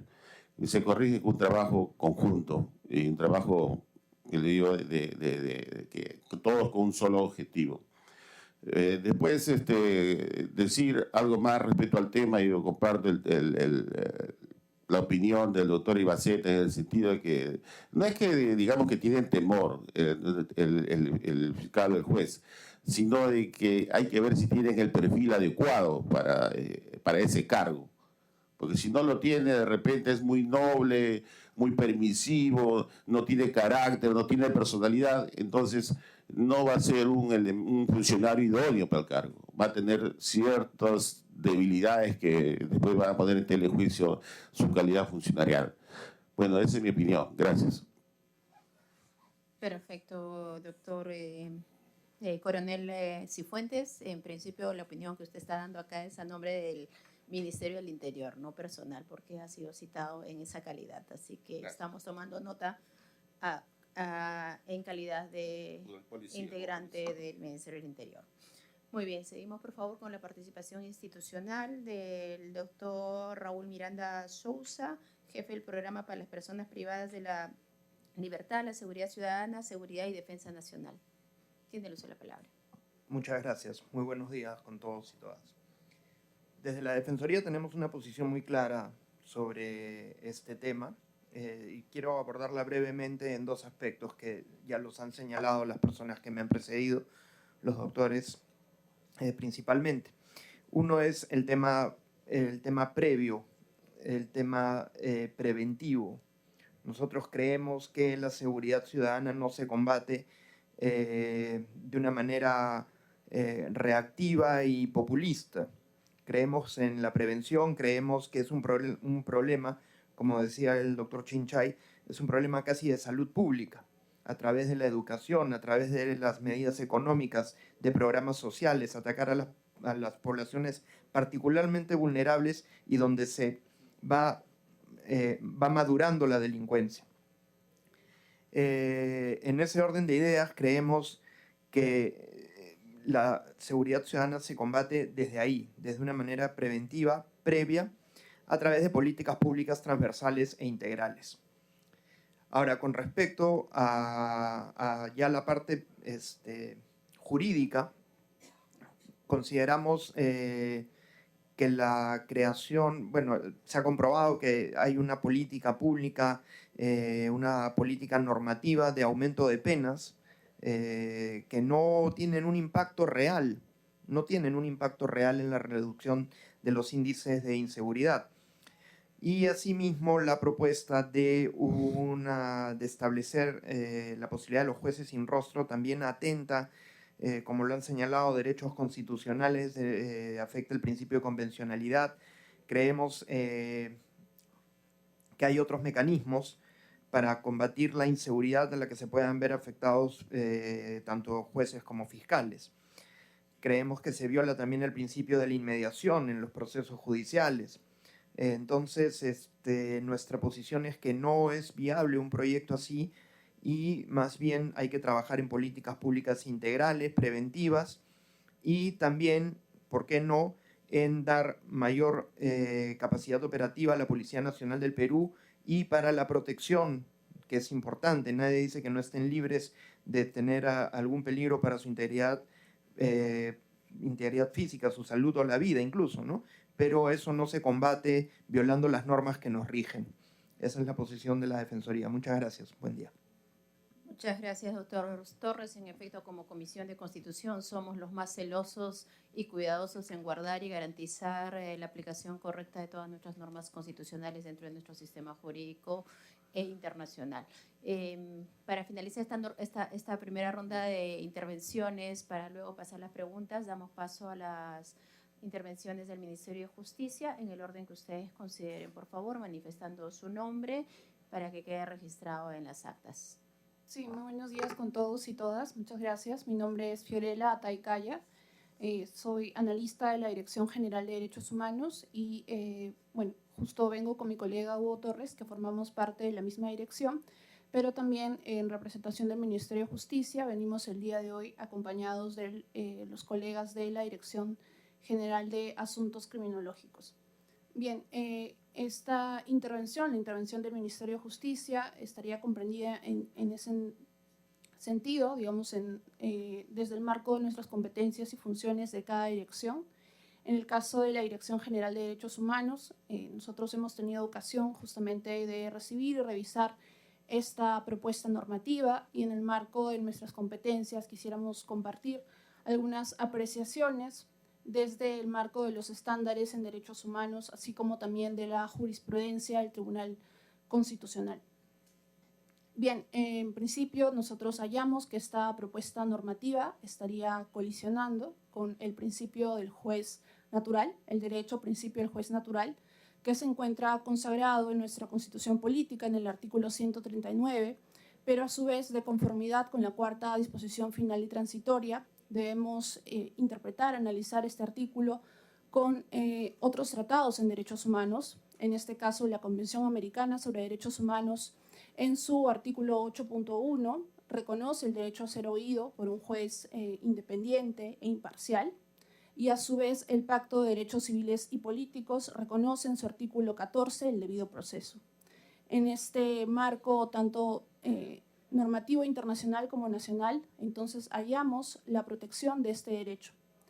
Y a su vez el Tribunal Constitucional ha tenido la ocasión, como se ha señalado en las exposiciones anteriores, de conocer en su momento el decreto ley, la inconstitucionalidad de este decreto ley que reconocía en su artículo 15 la aplicación de estos tribunales sin rostro. Pero a su vez también quisiera compartir que además de esta sentencia de inconstitucionalidad, en el 2003 el Tribunal Constitucional emitió una sentencia referida a un habeas corpus que, en el cual analizó justamente esta disposición respecto de la aplicación de estos tribunales sin rostro y cómo estos vulneran el derecho al juez natural, y justamente llamaba a la atención en esta sentencia de que cómo se analiza, cómo se evalúa la competencia, la imparcialidad o la independencia de los jueces es justamente a partir de poder identificarlos. Entonces, como bien podemos ver, es importante no solo porque garantiza el derecho al juez natural, pero también permite que no hayan obstáculos en el derecho a la defensa de las personas, a su vez que garantiza la publicidad del proceso, que son importantes justamente como parte de las garantías del debido proceso. De otro lado, la Corte Interamericana ha sancionado en diversas sentencias al Estado peruano justamente por vulnerar estas garantías procesales. Se ha mencionado las sentencias Castillo-Petrucci, pero también quisiera mencionar la sentencia del señor García Astor Ramírez, quien fue condenado en su momento por tribunales sin rostro a 20 años de prisión efectiva.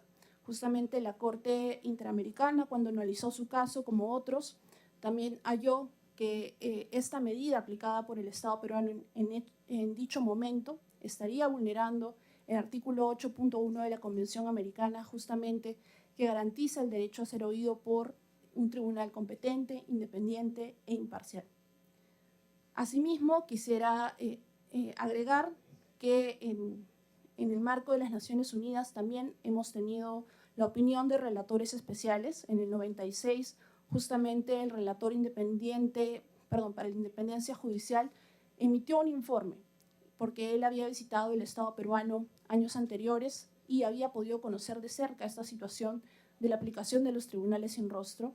Y justamente en su informe, entre otros, emite algunas conclusiones importantes. Entre estas, advierte sobre las situaciones o las condiciones en las cuales se estaban dando estos juicios, las condiciones de las salas y cómo afectaba, por ejemplo, el tema del sonido, el poder escuchar las declaraciones y también las dificultades u obstáculos que tenían los abogados defensores para poder conocer las evidencias o las pruebas. Entonces, creo que estos aportes son muy importantes en el marco de la valoración, la evaluación que será sobre este proyecto de ley y suma sin duda a los aportes, a las exposiciones previamente señaladas.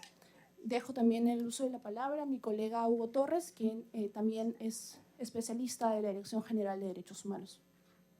Gracias, doctora Tai. Tiene el uso de la palabra doctor Torres, por favor. Muchas gracias. Buenos días con todas las personas presentes. En línea con lo que se ha mencionado, en principio agradecer la invitación.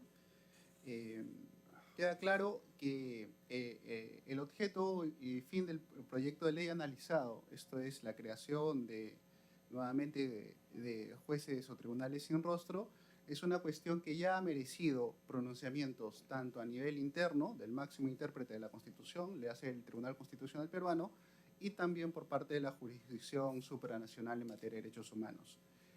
En el primer caso quisiéramos resaltar, a título informativo en realidad, que ya en la sentencia 010-2002 a ITC, la sentencia que analiza la legislación antiterrorista, ya el Tribunal Constitucional estableció que el juzgamiento por jueces de identidad desconocida no permite al procesado cuestionar su competencia, legalidad, independencia e imparcialidad. Porque evidentemente no hay forma en que el procesado pueda recusar al juez por si ese juez tuviera alguna animadversión personal contra él, o no fuera el juez competente, o no fuese el juez natural. ¿Cómo poder hacerlo si es que justamente es un juez sin rostro o un tribunal sin rostro? Esta es la razón por la cual en esa sentencia, fundamentos 112 y 113, el Tribunal Constitucional consideró en su momento que la legislación antiterrorista que regulaba jueces sin rostro resultaba inconstitucional. En línea con esta decisión del máximo intérprete de la Constitución, como bien ha señalado mi colega, la Corte Interamericana de Derechos Humanos, por ejemplo, en su jurisprudencia constante respecto de todos los casos peruanos sobre legislación antiterrorista, como el caso García Asto y Ramírez Rojas, el caso J, Castillo Petruzzi, etcétera, etcétera, etcétera, ha establecido de manera constante que jueces sin rostro o de identidad reservada infringen concretamente el artículo 8.1 de la Convención Americana, que se refiere justamente al derecho al juez natural, competente e imparcial en el marco de un debido proceso, ¿no? Porque impide precisamente a los procesados conocer la identidad de los juzgadores y por ende valorar su idoneidad y competencia, así como determinar si se configuran causales de recusación de manera de poder ejercer su defensa ante un tribunal independiente e imparcial. Más aún, la Corte Interamericana ha considerado que el tema de jueces sin rostro, la garantía de que estos no existan, también se extiende a nivel fiscal, porque evidentemente el Ministerio Público es un órgano que coadyuva a la investigación. Entonces, tanto los jueces sin rostro como un Ministerio Público sin rostro, de ser el caso, es contraria a la jurisprudencia constante de la Corte Interamericana en esta materia. Finalmente, para cerrar mi breve intervención y dar paso a mis colegas de la Dirección General de Asuntos Criminológicos del MINJUS, también el Tribunal Constitucional ha analizado en su momento la dicotomía que nos trae aquí a colación, es decir, cómo garantizar una justicia si se quiere, más expeditiva, vis a vis la reducción de garantías que supondría la creación de un juez o tribunales sin rostro. Cito lo que dijo el Tribunal Constitucional en la sentencia 2933-2022 habeas corpus, ¿no?, de fecha marzo del 2003. El costo económico que pudiera suponer resguardar con las más estrictas garantías la vida de aquellos encargados de administrar justicia en tiempos de convulsión social será siempre menor al costo institucional y por ende económico, político, social que supondría desterrar la garantía del juez natural, impidiéndose evaluar su competencia, pues con ello se instauraría un signo distintivo de Estado absoluto, que, siendo omnividente, impide, sin embargo, la posibilidad de que sea supervisado y controlado en su actuación. Muchas gracias. Dejo el uso de la palabra a mis colegas. Gracias, doctor Torres. Doctora Fernández. Ok. Adelante, por favor. Gracias. Buenos días con todos y todas. Hablo en representación de la Dirección General de Asuntos Criminológicos. El tema que nos convoca me parece, a opinión de la dirección, que forma parte de un paquete sobre cómo se están regulando los asuntos de crimen organizado en nuestro país. Ya los doctores que me han precedido han señalado la orientación que tiene la seguridad ciudadana y la forma en cómo ahora, con la figura de terrorismo urbano, se están queriendo abordar temas que necesitan análisis de corte mucho más preventivo, que tiene que ver con el contexto de seguridad ciudadana donde participan todos los actores, la sociedad, dentro de toda esta lógica de prevención y control, para poder establecer herramientas que, en primera cuenta, son inconstitucionales, como ya lo han señalado, pero sobre todo no toman el contexto criminógeno del crimen organizado en nuestro país. O sea, nosotros ya tenemos una estrategia en materia político-criminal con el Plan Nacional de Crimen Organizado al 2030, que ha identificado un problema público, la existencia de crimen organizado, que ha analizado también cuáles son las variantes que tiene el crimen organizado latinoamericano y peruano, y ha establecido qué herramientas o qué problemas tiene nuestro sistema en cuanto a instituciones del sistema de justicia penal y todos los órganos de control, y ha identificado exactamente qué se puede hacer. Por ejemplo, solamente mencionando lo que dice la política nacional, se señala claramente que existe una limitada efectividad en cuanto al control y la fiscalización en temas de justicia penal. O sea, lamentablemente hay una debilidad en la formación y especialización de los operadores de justicia en cuanto al crimen organizado, que se está tratando de solucionar, pero que lamentablemente por problemas organizacionales propios de la administración pública peruana no se está llevando a cabo en buena medida. O sea, estos son asuntos de prevención de índole más institucional que deberían darse o deberían observarse antes de plantear temas de control penal duro, que es hablar justamente de figuras como de terrorismo urbano. O sea, hablar de solucionar estos temas con políticas de seguridad nacional me parece que escapa, uno, del orden constitucional, pero también demuestra la poca capacidad que tiene nuestro legislador para proponer ese tipo de cosas, pensando que las soluciones son rápidas. Las soluciones rápidas van a poder solucionar temas estructurales que no son de ahora. O sea, se está expandiendo el crimen organizado en Latinoamérica y en el país, pero como bien lo han señalado los doctores, estos temas de crimen organizado ya existían en los 80, en los 90, solamente que la complejidad ha ido avanzando. Entonces, el plantear un proyecto normativo requiere un sustento técnico que pueda observar la situación criminológica que hay detrás. Por eso es que nuestra dirección no solamente observa esto, sino también observa que no hay el mismo plan señala que no hay una estrategia preventiva contra el crimen organizado y está tratando de observar a partir de los mercados ilegales cómo enfrentar esta situación. O sea, plantear proyectos normativos de terrorismo urbano o proyectos normativos que pretendan endurecer penas o ir contra el orden vigente es barato también, ¿no? Entonces, soluciones baratas, lamentablemente, rompen con los principios constitucionales, pero también no plantean soluciones reales a los problemas que existen. ¿Existe una percepción de inseguridad? Sí, pero la percepción de inseguridad no te proporciona datos que te permitan abordar y solucionar de manera efectiva una situación de crimen organizado que se da en diversas partes de la localidad, en Lima o a nivel nacional. Entonces, nosotros somos de la opinión, y justamente desde la Dirección General de Asuntos Criminológicos se está tratando de avanzar, junto con su Observatorio Nacional, en la creación de datos específicos sobre cómo está el crimen organizado en nuestro país, al menos localmente en Lima, para poder plantear, más allá de la ley de crimen organizado, más allá de los reglamentos que existen sobre la materia, soluciones que sean de índole más preventiva, pero también soluciones de política institucional que pretendan fortalecer las instituciones del sistema de justicia penal. Entonces, reafirmamos la posición que ya han señalado mis compañeros, pero también desde nuestra dirección consideramos importante que puedan tomar en cuenta la naturaleza del ordenamiento nacional, la naturaleza de cómo se tiene que abordar la seguridad ciudadana de índole preventiva y de índole de control desde el ámbito constitucional, pero también creemos conveniente oponernos a todo tipo de estrategias de terrorismo urbano que vayan contra el orden vigente y que no solucionen realmente lo que está pasando en el país. Gracias. Doctora Fernández, es bueno conocer que desde el MINJU se está trabajando por una estrategia integral, que hacemos votos que surtan sus efectos inmediatos y puedan contribuir en la lucha contra la criminalidad. Doctor Quispe, te le uso la palabra, por favor. Ante todo, muy buenos días.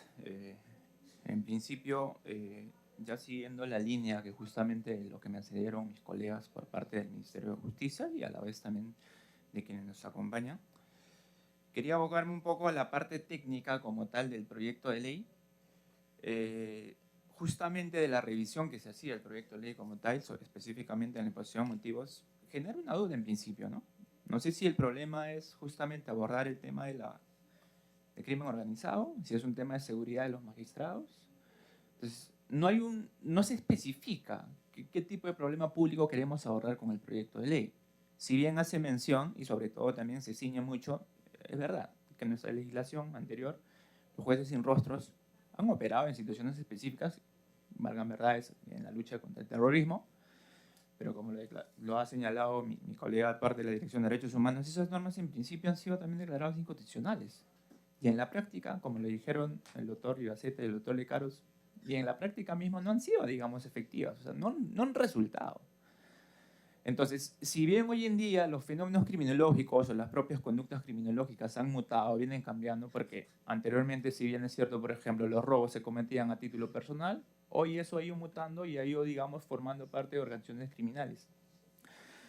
Entonces, en el proyecto de ley o en la exposición de motivos como tal, de la lectura que se hace, sería relevante en todo caso poder identificar qué problema público en específico queremos abordar. Si es la lucha contra el crimen organizado o es el mecanismo de poder establecer seguridad tanto los magistrados y los fiscales. Y si hablamos de brindar seguridad a los operadores jurisdiccionales, seguramente debería calzar incluso la Policía Nacional, porque también es el que hace la labor de persecución, de detener, de investigar. Entonces, no tanto se ciñe propiamente en la protección de los jueces y fiscales. Entonces, por otro lado, en la exposición de motivos se hace mención de que, bueno, se cita mucho, y no solo en este proyecto de ley, sino en otros proyectos de ley, por ejemplo, se resalta mucho el artículo 1 de la Constitución, ¿no?, que es la defensa de la persona humana. Ya se ha utilizado, digamos, este texto como para poder enfrentar distintos problemas, entre ellos el crimen organizado. Pero no se hace un análisis, una evaluación, por ejemplo, de cómo es que esta propuesta no enervaría o no vulneraría el tema de los principios y las garantías de tutela jurisdiccional que establece la propia Constitución. Por ejemplo, el numeral 3 del artículo 139 que habla de la observancia del debido proceso y la tutela jurisdiccional. O sea, ¿cómo yo en efecto sostengo que este proyecto de ley no enerva estos principios de tutela jurisdiccional, que a la vez también están reconocidos en la propia Convención de Derechos Humanos? Entre estos aspectos, como dirección de asuntos criminológicos, y de hecho también para poder alcanzar, nos han pedido una opinión institucional formal, seguramente lo vamos a estar haciendo llegar también en el transcurso de los días. Sería importante también hacer mención y hincapié a la política Nacional de Lucha justamente contra el Crimen Organizado que mi colega Fernández ha antecedido. Y justamente uno de los objetivos prioritarios de esta política está orientado a fortalecer las capacidades de los jueces y fiscales, pero no tanto ligado a poder establecer pues tribunales sin rostro, sino, por ejemplo, de forma textual quiero citarlo, habla del objetivo, uno de los objetivos prioritarios, el primer específico, señala que es la realización de programas integrales de formación profesional para operadores de justicia, el cual tiene como objeto mejorar la calidad y efectividad de la formación profesional y continua en investigación a policías, fiscales, jueces y procuradores en materia de lucha contra el crimen organizado. Y acá hay un tema muy importante, ¿no? Desde un enfoque de género y de derechos humanos. Este aspecto, en efecto, como ya señaló también mi colega Hugo Torres específico, de que esta propuesta como tal justamente lo que hace es enervar estos principios, estas garantías que le acude a las personas que van a ser objeto digamos, de procesos. O sea, hay una vulneración de derechos humanos, sobre todo estas garantías de tutela jurisdiccional.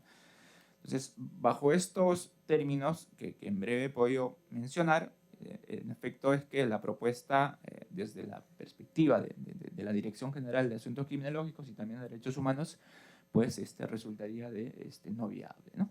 Eso, y muchas gracias. Gracias, doctor Quispe. Bueno, toda la mesa, advertimos que en toda la mesa hay una uniformidad de criterio respecto de la inviabilidad del proyecto, bueno, no solo desde el punto de vista normativo, ¿no?, sino del enfoque y de la aplicabilidad material que tendría.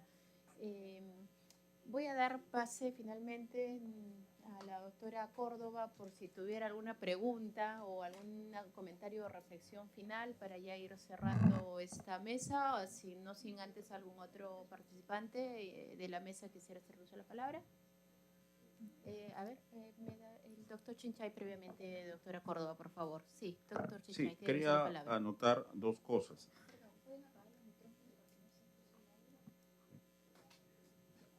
Ya, gracias. Quería anotar dos cosas. La primera es el tema de la palabra terrorismo. Bueno, una lamentable falla de lógica, o sea, es no saber lógica, en los años 90, cuando a un temible operario del recontraespionaje se le ocurrió la brillante idea de llamar terroristas a los que secuestraban y extorsionaban usando armas de guerra. Bueno, la falla lógica estaba en que todo terrorista usa armas de guerra y explosivos, pero la conclusión elemental, para el que tenga más de 2 neuronas funcionando a la vez, no todo el que usa armas de guerra y Doctor, explosivos... perdón, tratemos de evitar los calificativos. Sí, no estoy hablando de nadie en sí. concreto. No todo el que usa armas de guerra y explosivos es terrorista. Sentencia del 15 de noviembre de 2001 del Tribunal Constitucional. El terrorismo tiene una intención política, una intención de tomar el poder. Así que solamente por eso es absolutamente torpe que se haya ocurrido eso del terrorismo agravado de los años 90. Recordarán el doctor Lecaros y el doctor Ibaceta, una de estas bandas cometió un delito el lunes a las 10 de la mañana y el viernes a las 4 de la tarde ya tenía hasta ejecutorio de la Corte Suprema, ¿no? Ese tipo de procedimiento. Entonces no olvidemos esto si a alguien se le ocurre hablar de terrorismo urbano, ¿no?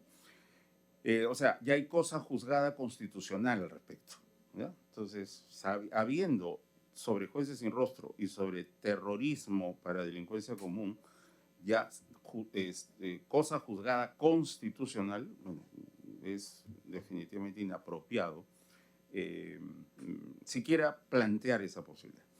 En segundo lugar, el análisis costo-beneficio. Una de dos. Lo que han dicho los doctores Lecaros e Ibaceta, y sobre todo el doctor Ibaceta, supone un enorme gasto para el Estado. O sea, tendría que haber junto con jueces sin rostro, policías sin rostro, fiscales sin rostro, testigos sin rostro, y eso supone un enorme gasto económico. Los congresistas no tienen iniciativa en el gasto público. Entonces, plantear un proyecto de ley que ya requiere una enorme inversión, si es que se va a hacer en serio, como planteó el doctor Ibaceta, bueno, creo que vulneraría esta prohibición constitucional, ¿no?, de que el Congreso tenga iniciativa en el gasto público. Y un gasto bien enorme. La otra solución es, no sé, vayan los señores jueces a una casa de disfraces, pues pónganse unas máscaras, como hizo Marlon Brando en El Padrino, que se ponía algodón en la boca para distorsionar su voz, ¿no? Que parezca un accidente. Ya. Eso se logró poniéndose algodón en la boca. Bueno, que los señores jueces también, pues, ya que no va a haber aparatos para distorsionar su voz, bueno, que se pongan, pues, no sé, cáscaras de naranja o cosas por el estilo en la boca para que su voz no salga, pues, igual a como sale de una manera normal. Eso sería, pues, populismo, ¿no? O sea, no dar los recursos para que todo el aparato de justicia, órganos de prueba, policía, fiscales, jueces, auxiliares fiscales, auxiliares jurisdiccionales tengan esa protección, supondría entonces una medida vacía, ¿no? Una medida que no sería seria. En cualquiera de los dos casos, creo que desde el punto de vista del análisis costo-beneficio, el proyecto sería inviable. Gracias, doctor Chinchay. ¿Alguna intervención adicional? Doctora Córdoba, tiene el uso de la palabra, por favor. Buenos días y muchas gracias por la participación, por la presencia y la participación de todos ustedes. Pocas veces tenemos posturas tan unánimes en este tipo de mesas de trabajo. Creo que ha quedado bastante claro la viabilidad del proyecto, tanto a nivel jurídico, porque una medida de esta naturaleza podría ser la ley atacada de inconstitucionalidad, y en caso de que se implemente, los productos, las resoluciones, los actos de estos tribunales sin rostro también podrían ser declarados nulos por atentar contra los principios generales del derecho, las garantías del debido proceso, los principios de la administración de justicia, como ya se ha detallado de manera muy clara. Además, se ha mencionado la inidoneidad del proceso, la inidoneidad de la medida para garantizar la lucha contra la criminalidad, y también a nivel operativo la inidoneidad de la medida para la protección de la seguridad y la garantía de la integridad de los operadores de justicia, que es lo que finalmente parece perseguir este proyecto de ley. Sin embargo, hay problemas que subyacen, o de repente, bueno, esta medida no es la más idónea para corregir estos problemas que están relacionados con el incremento de la criminalidad organizada, la falta de la capacidad de respuesta del Estado para prevenir, para corregir y para sancionar a este flagelo social que es la criminalidad organizada. Y quería preguntar si es que se puede asociar una pregunta para los representantes del Poder Judicial y del Ministerio Público, ¿no?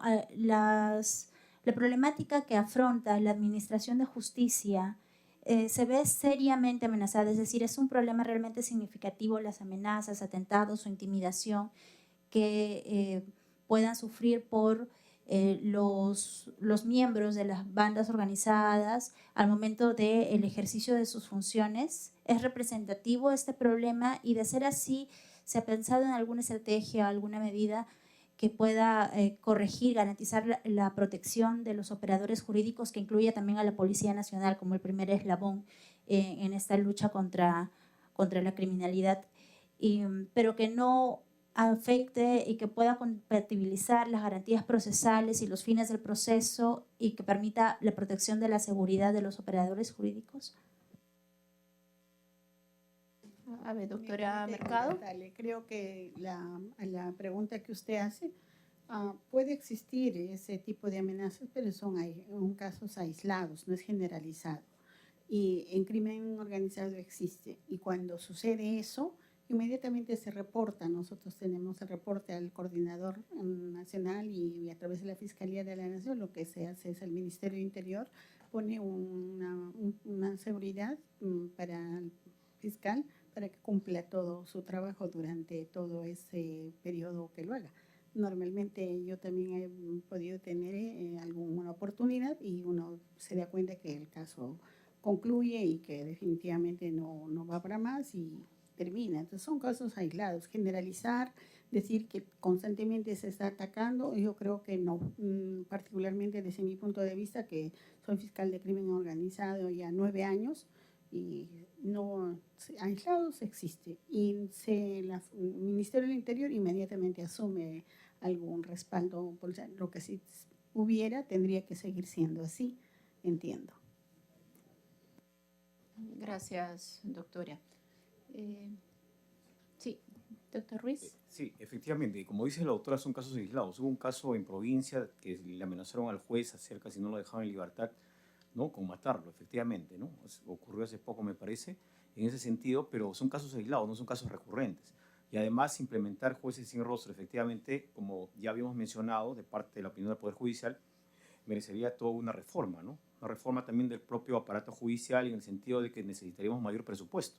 No tenemos mucho presupuesto al respecto, ¿no? Para dotar de toda una seguridad a los jueces. De repente ahí el doctor Lecaros, con su mayor experiencia, podría dar algunos alcances al respecto, ¿no? Si nosotros ahora, por ejemplo, en el tema del presupuesto, que es la Autoridad Nacional de Control, estamos peleando para el tema de la asignación del presupuesto que nosotros tenemos para poder realizar la transferencia conforme a este último que hemos visto acerca de la Ley General del Presupuesto, efectivamente, ¿no? Y eso sería también un problema, ¿no? Habría que implementar todo eso, ¿no?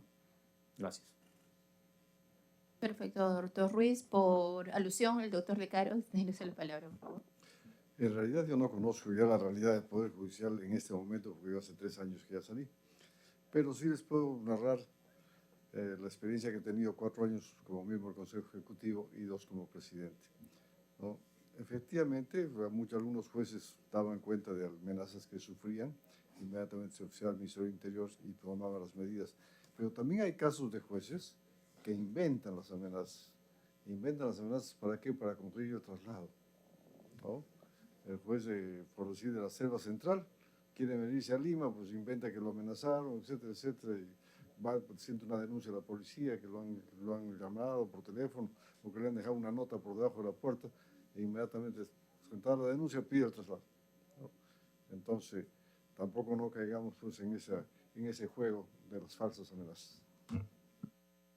Muchas gracias, doctor Lecaros. Sí, doctor Chinchay, tiene la sola palabra. Bien, sí, bueno, ratifico lo que ha dicho la doctora Mercado y también el representante la presidencia del Poder Judicial sobre que son casos aislados, pero si sucediera, digamos, que una organización se empecinara sobre un magistrado, el tema suele ser o sería sumamente complicado.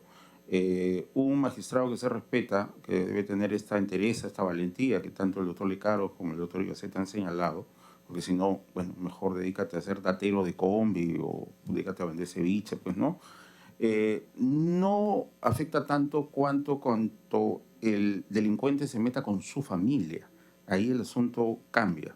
O sea, yo puedo soportar amenazas sobre mi vida, yo sé que mi vida misma puede correr riesgo o mi integridad puede correr riesgo por el trabajo que estoy haciendo.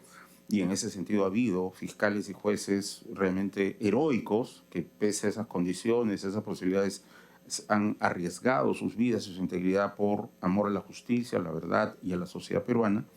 Pero otra cosa es que se metan con mi madre, otra cosa es que se metan con mi hija pequeña, ¿no? Entonces, imagínense el costo que tendría que tener eso. Si el señor tiene una madre anciana, tiene hijos pequeños, la protección que tendría que dar la policía ya no es solo del magistrado, ¿no? Tendría que ser de todas estas otras personas y ahí pues el costo se multiplicaría exponencialmente, ¿no? Eso creo que debe ser tomado en cuenta. Gracias, doctor Chinchay. Doctor Ibaceta, por favor. Sí, es que yo no represento al Poder Judicial en el Ministerio Público, sino a mí mismo, pero si me permiten una opinión, o mejor dicho, un testimonio. Yo ingresé a control de la magistratura en los 90. Viajábamos por todo el Perú. Y uno de los objetivos era medir la incidencia y la causa de la amenaza de muerte a magistrados. Y descubrimos lo siguiente, que los magistrados no recibían tanta amenaza por ser magistrados, sino por estar deslegitimados socialmente y la comunidad los denunciaba. Hasta allí podían corregirse. En muchos casos hemos encontrado a los magistrados A2 que ya estaban condenados a morir y habían recibido de Sendero el mensaje. Entonces ellos tenían que dormir en diferentes sitios, eran 2 localidades distintas. y no había forma de protegerlos, porque esa condena se iba a ejecutar más tarde o más temprano. Uno de ellos andaba con su esposa y su hijo en el mismo carro porque decía, si me matan, matan a todos. Y el otro era un catedrático. Al catedrático lo emboscaron y lo asesinaron después. Pero con el segundo utilizaron el otro motivo. ¿Cómo lograr el desplazamiento del juez y del fiscal para recojo de cadáveres? Porque iban con 7 a 10 policías. El objetivo no era solamente el magistrado, eran las armas de los policías. Entonces, cuando uno identifica las causales, entonces descubrimos que no eran las amenazas por ser juez, salvo que en los juzgamientos fuera prepotente, malcriado y intratable, ¿no? Y lesionara a la población, especialmente en los lugares donde la población es gente humilde. Ahí se nos acabó el miedo, porque entonces, si quieren un testimonio, yo pedía ir a los lugares más peligrosos. Y tengo una anécdota con el doctor Sivino, donde era vocal superior, estábamos por Chachapoyas, y le digo, pues a él le decían Chuncho, ¿no? Le digo, Chuncho, voy a Luya. ¿Cómo? Me dicen, hace 20 días han estado en Luya y han asesinado a un policía. Pero hay que ir, pues. Nos dieron 15 policías en una camioneta. Yo le decía al capitán, oiga, de un recodo de estos, una granada en la camioneta, vuelan los 15, pero hay 15 fusiles. Y Sendero mata policías por los fusiles. Entonces, para tomar decisiones, lo que quiero decir, hay que entender las causas. Si no se conoce el modus operandi, nos estamos defendiendo de algo que no es amenaza. ¿Cuándo ya corroboré todo esto? Cuando, a pesar de que desde el Braem había la amenaza y en los caminos en Apurímac, nosotros decidimos, en vez de que los campesinos sean traídos al juzgamiento, desplazar a la sala a los pueblitos. Jamás en la historia del Perú, y eso no se ha resaltado respecto al Poder Judicial, que es un gran prestigio, porque hasta la Corte Interamericana, en el caso de Ereson, nos reconoció la validez de todo el proceso. Nosotros hemos ido a Sandia, hemos ido a Chalhuanca a juzgar un asesinato, una emboscada, pero no era ni el juez ni el fiscal, murieron porque no tuvieron serenidad. Era por la cantidad de policías que iban a levantar un cadáver y los fusiles que iban a obtener. Fuimos a Pacucha, la zona donde murió Edith Lagos. Después me enteré que Feliciano sabía de nuestros movimientos y estábamos infiltrados. Pero nos envió a decir que no nos preocupáramos porque el trato a la población, el trato al campesinado, era como gente, decía, como seres humanos. Y eso obliga a cambiar también la actitud del juez en el juzgamiento y evitar la parafernalia y la majestad que muchos jueces dicen que hay. No es majestad, es un servicio público. Es más, si de derechos humanos se trata, en el Cusco decidimos, cuando vimos 3 campesinos, por su condicionamiento cultural no había ley. Pero yo dije, la norma nos obliga a meterlos a la cárcel, pero yo no los voy a meter a la cárcel. Convencí a mis 2 colegas y convencimos al fiscal. Le dije al fiscal, a esta gente la vas a meter a la cárcel, mira lo que hay en este expediente. No creo que nos den elementos adicionales para condenarlos, porque uno se va a absolver. ¿O tú tienes algo más? Me decía, no tengo nada más, esto es todo lo que hay. Y entonces lo vamos a tener, ¿cuánto? 1 semana, 2 semanas en cárcel para absolverlos después. Y pregunté, ¿hay alguna entidad a quien les entregamos en custodia? Porque no había comparecencia restringida. Era comparecencia simple o detención. Y entonces me dijeron, pero estás prevaricando. No, le dije, estoy aplicando principios implícitos en la Constitución. Y la Corte Suprema nunca nos castigó. Más bien mostraba eso como un gran logro. Y la población nos legitimaba a los sitios porque nunca un tribunal había hecho juicios en Sandia, había hecho juicios en Chalhuanca, había hecho juicios en Pacucha, pero integrábamos el colegiado y ahí viene el otro tema. A los que tenían miedo, por ejemplo, Apurímac decía, no, yo soy de acá, tengo miedo. No integraban ellos, llevábamos de otros lados. A eso me refería cuando dije, toda amenaza se enfrenta con grupos elegidos, muy móviles, dinámicos y de bajo costo. Y para eso hay tecnología. Ahora, si se trata de conversar sobre soluciones, eso ya es otra mesa de trabajo. Gracias. Muchas gracias, doctor Ibaceta. Sí, doctor Mercado. Solamente para hacer una tingencia, creo que aprovechamos que estamos todos.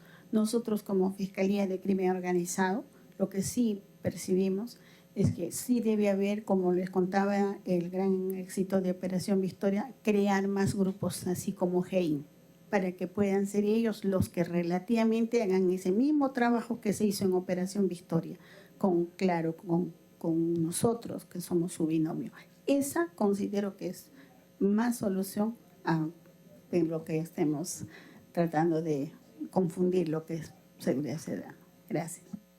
Doctora, y es grato como peruanos, ¿no? Saber que estas operaciones son reconocidas a nivel internacional y usadas como material de enseñanza militar, jurídica, entre otros aspectos. Bien, nos quedamos adicionalmente con la importante información que nos han dado como Ministerio Público, magistrados, funcionarios públicos, de que también ese tema de la amenaza contra fiscales, policías o jueces no es un problema dentro de toda esta problemática general que integra la lucha contra la criminalidad organizada. No es un factor que determine, digamos, tomar una medida como esta.